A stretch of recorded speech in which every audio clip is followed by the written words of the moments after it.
UP का ऐसा बाहुबली जिसने खेतों से गुजरते हुए और जुर्म की गलियों से होते हुए सियासत की हवेली का तय किया रास्ता, जिसका राजनीति से दूर दूर तक ना था कोई वास्ता, फिर रसूख ऐसा बना कि सरकार बनाने और गिराने का भी दिखाया दमखम।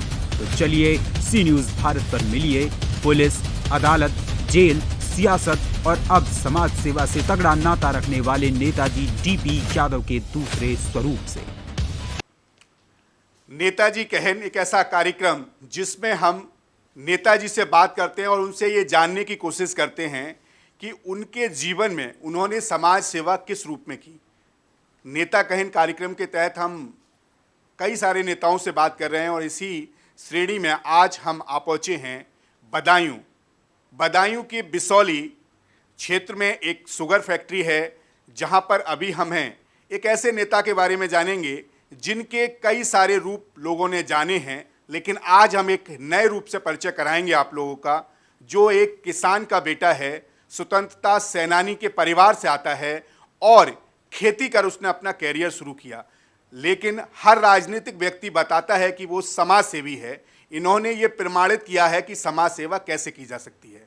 अभी उन सारे पहलुओं पे जानेंगे कि ये कैसे 12,000 बच्चों को शिक्षा दिलाते हैं, कैसे ये हजारों लोगों को रोजगार दिलाते हैं, क्योंकि इस समय बड़ा मुद्दा है किसानों का और किसानों की समस्या को आप कैसे खत्म करने की कोशिश करते हैं, क्योंकि आपसे जब बात करके पता लगेगा क्या प्रमाण है उनके कि ये सारे काम करते हैं। हमारे साथ हैं आज एक ऐसी पार्टी के राष्ट्रीय अध्यक्ष जिन्होंने ये बताने की और समझाने की कोशिश की कि देखिए, अगर आपके मन में समाज सेवा की इच्छा है तो कैसे की जा सकती है। आइए बात करते हैं। हमारे साथ हैं डीपी यादव जी।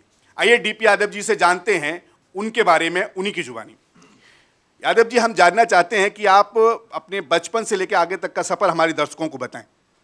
देखिए, मैं एक स्वतंत्रता सेनानी बाप का बेटा हूं और देश प्रेम और राष्ट्र प्रेम हमारे खून में रचा और बसा हुआ है। और मैंने कॉलेज की शिक्षा के बाद में अपना ये व्रत लिया था कि हम समाज के उन वर्गों के लिए, पिछड़े लोगों के लिए, पिछड़े वर्गों के, पिछड़े इलाकों के लिए हम सेवा करेंगे। उनके बच्चों को, उनके परिवारों को खुशहाली की तरफ लेकर के आएंगे। और इस विषय पे हमने काम शुरू किया। मैं जब बड़ा हुआ तो गांव वालों ने मुझे गांव का प्रधान बना दिया। प्रधानी के बाद में मुझे ब्लॉक प्रमुख बना दिया और ब्लॉक प्रमुख के बाद मैं एमएलए बन गया। एमएलए के बाद मंत्री बनने के बाद मैंने अभियान शुरू किया और आज मैं कह सकता हूँ कि मैं पूरी जनसेवा में हूँ। पूरे लोगों के बीच जाके गरीबों की बात सुनता हूँ, गरीबों के लिए काम करता हूँ, उनके बच्चों के शिक्षा के लिए काम करता हूँ। लेकिन ये पक्ष हमारा दूर है। कभी मीडिया ने इस पक्ष को सराहने का काम किया नहीं है, क्योंकि ये पक्ष हमारा लोगों के सामने इसलिए नहीं आ पाया कि हमने कभी इस पक्ष को अपनी ज़बान से प्रसारित और प्रचारित किया नहीं है। वरना आज मैं 14,000 बच्चों को शिक्षा देता हूँ और वो सारे बच्चे गरीब लोगों के हैं। वो लड़के लड़कियाँ गरीब तबकों से आते हैं, उन बच्चों को मैं शिक्षा देने का काम करता हूँ। यादव जी, थोड़ा डिटेल में बताएं कि कैसे ये, क्योंकि एक बड़ा नंबर है 14,000 बच्चे। देखिए, मैंने ये शुरुआत नोएडा से की थी। नोएडा में Shri Krishna inter college, Yadu public school, Shyam Singh कन्या महाविद्यालय, इन सारे स्कूलों का सुचारू रूप से चालन वहाँ शुरू किया था। और जिस क्षेत्र में मैं पैदा हुआ उस क्षेत्र में शिक्षा नहीं थी, अभाव था एकदम। तो मैंने सोचा कि सबसे पहले समाज के उस वर्ग के लिए शिक्षा का प्रबंध किया जाए। मैंने बच्चों को शिक्षित बनाने के लिए अपने पास से किताब कापियाँ भी दी, उनको छोटी सी फीस में, कम फीस में अच्छी शिक्षा देने का काम किया। अपने पास में जो अध्यापक और प्रिंसिपल लगाए उनको भी मैंने डिवोटी बनाया, यानी समाज के प्रति जवाबदेही। तो समाज के प्रति जवाबदेही में मेरे साथ एक ऐसी टीम खड़ी हो गई जिनका काम समाज के लिए काम करना था। और यहाँ से शुरू हुआ मेरा अभियान। मैंने लगातार इस अभियान को, आज मुझे करीबन 20-25 बरस हो गए, मैंने हज़ारों बच्चों को शिक्षा दी है। हमारे स्कूलों से अच्छे खिलाड़ी और अच्छे इंजीनियर, डॉक्टर, खेलने वाले और एथलीट भी हमारे स्कूलों से निकले हैं, गए हैं। मुझे इस बात का गर्व है कि हम समाज के जिन लोगों के लिए काम कर रहे हैं, गरीब लोगों के लिए, किसानों के लिए, मजदूरों के लिए, नौजवानों के लिए और विशेषकर महिलाओं के लिए, कि हमने उनको आगे बढ़ाया है, उनको ताकत दी है और समाज को एक मजबूत दिशा देने का काम किया है। भाई साहब, अभी आपने एक जवाब में 3 पार्टियों के एजेंडा को ले लिया। एक पार्टी कहती है कि वो महिलाओं की बात कर रही है, दूसरी पार्टी कहती है वो किसानों के लिए लड़ रही है और तीसरी बात शिक्षा की थी। आपने तीनों का जवाब दे दिया। अब किसानों की बात कर लेते हैं, क्योंकि जैसा पता लगता है कि आपने किसानों की समस्याओं को समझा है, क्योंकि जो विधानसभा पर आप काम कर रहे हैं वो पिछड़ा वक्त से आता है। एक पार्टी के राष्ट्रीय अध्यक्ष भी यहाँ से एमएलए रहे और उन्होंने भी क्षेत्र के लिए क्या दिया, ये भी आप हमारे दर्शकों को बताएं। देखिए, यहाँ से एक पुराने सीएम और एक पार्टी के बड़े नेता, राष्ट्रीय अध्यक्ष भी एमएलए रहे हैं, लेकिन उन्होंने भी इस क्षेत्र को, जो पिछड़ा हुआ क्षेत्र है, उसमें स्कूल कॉलेज बनाने का काम नहीं किया, कोई इंडस्ट्री नहीं लगाई, कोई उद्योग नहीं लगाया। बल्कि पहली बार जब मैं यहाँ से विधायक चुना गया तो मैंने इस पूरे क्षेत्र को उद्योग के रूप में चीनी मिल दिए, स्कूल कॉलेजों के रूप में डिग्री कॉलेज, इंटर कॉलेज दिए, क्योंकि मैं जानता था कि जब तक समाज के उस तबके को आगे बढ़ा करके हम मजबूत नहीं करेंगे, तब तक समाज को ताकत देने का काम कोरी कल्पना होगी।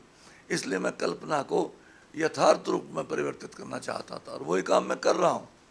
हम गरीब और पिछड़े लोगों में एक ताकत पैदा करना चाहते हैं, क्योंकि उनको काम की ज़रूरत है, उनके बच्चे को रोज़गार की ज़रूरत है, उन्हें आगे बढ़ने की ज़रूरत है।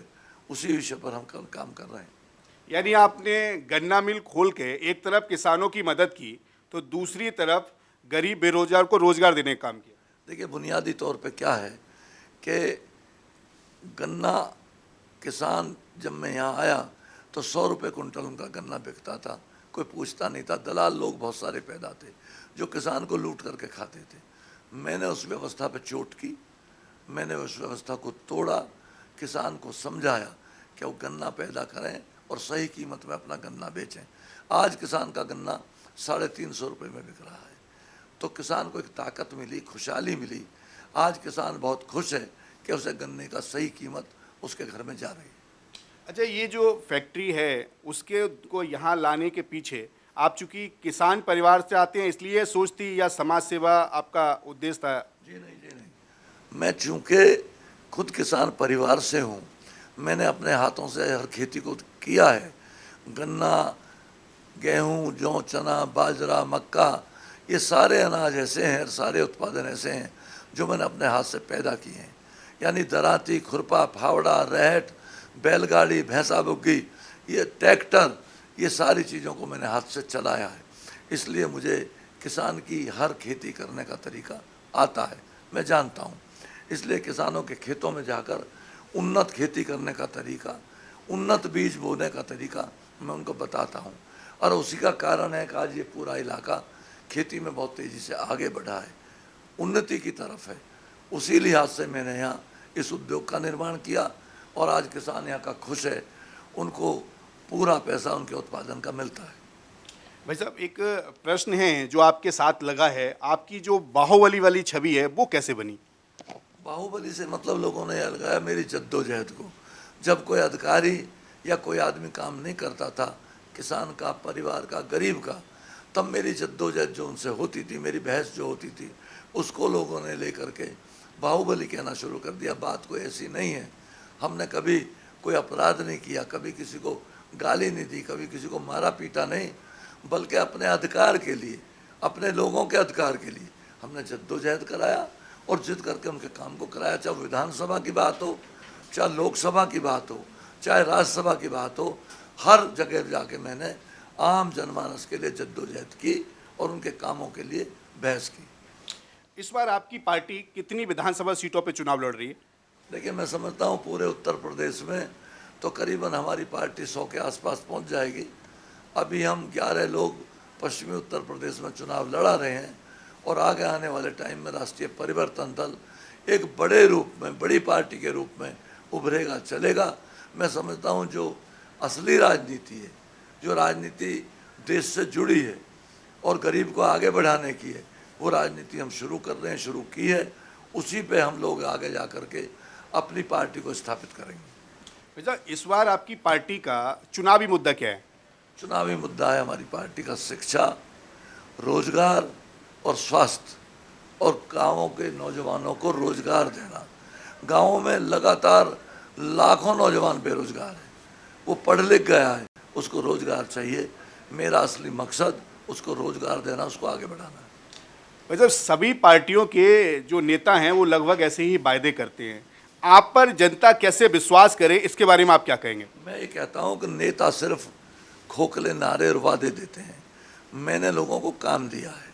आज 14,000 लोग मेरे उद्योगों में काम करते हैं, तो प्रैक्टिकल रूप से मैंने काम दिया है। नेता तो भाषण करते हैं और कहते हैं हम ये करा देंगे, वो करा देंगे, लेकिन मैंने तो किया है। आज मेरे स्कूलों में 14,000 बच्चे पढ़ते हैं, सबके सामने करके दिखाया है। उनमें भी गरीब तबके के वो बच्चे शामिल हैं जिनको किताब और कापी भी मैं ही देता हूँ, क्योंकि वो गरीब है, उनके पास पैसा नहीं है, तो वो सेवा करने का काम भी मैं करता हूँ। इसलिए मेरा काम प्रैक्टिकल है, मेरा काम जनता के सामने है। मैं खाली नेताओं की तरह भाषण नहीं देता, बल्कि काम करता हूँ उनके लिए, और काम मैंने किया है। जिस वजह से आपके पास से ये जो सहसवान विधानसभा है, इसको आपने मॉडल विधानसभा की तरह से लिया है और उस पर काम कर रहे हैं। क्या ऐसा बताया जा सकता है दर्शकों को, जैसे आपने इस एरिया में काम किया है, अगर आपके दल को लोगों का समर्थन मिलता है, मत मिलता है, तो ऐसे ही विकास का कार्य होगा? निश्चित तौर से हम इसी बुनियाद पर पहले भी 4 MLA उत्तर प्रदेश विधानसभा में चुन के गए थे। राष्ट्रीय परिवर्तन दल से इस बार फिर जाएंगे, क्योंकि हमारा काम ही हमारी बुनियाद है। हम काम करते हैं और जनता हमको समर्थन करती है। यानी ऐसा कह सकते हैं काम बोलता है? निश्चित तौर पे काम बोलता है और बोलेगा, आगे आने वाले टाइम में और मजबूती से बोलेगा। ये तो किसी पार्टी के राष्ट्रीय अध्यक्ष का वो पंच लाइन हुआ करती थी, काम बोलता है। हाँ, नहीं, काम इसलिए बोलता है कि काम का जो असली रूप है, जब हम करते हैं तो रिजल्ट के रूप में हमारे सामने आता है। पब्लिक हजारों के साथ में हमारे साथ में सड़कों पर खड़ी होती है, भाषण सुनने आती है, समर्थन देती है और हमारे साथ रहती है। आपने देखा हमारे साथ थे डीपी यादव जी, जिन्होंने बताया कि जैसा आपको पता है या जैसा आपने पढ़ा और सुना और देखा है, उसमें काफ़ी अंतर है, क्योंकि कह देना और बता देना दोनों में फ़र्क होता है। हम चुनाव में गए हैं एक मॉडल लेकर, क्योंकि हमने यहाँ विकास करके दिखाया है, हमने लोगों को शिक्षा देकर दिखाया है, और अगर हमें पब्लिक का समर्थन मिलता है, मत मिलता है, तो हम ऐसे ही विकास की गंगा बहाएंगे।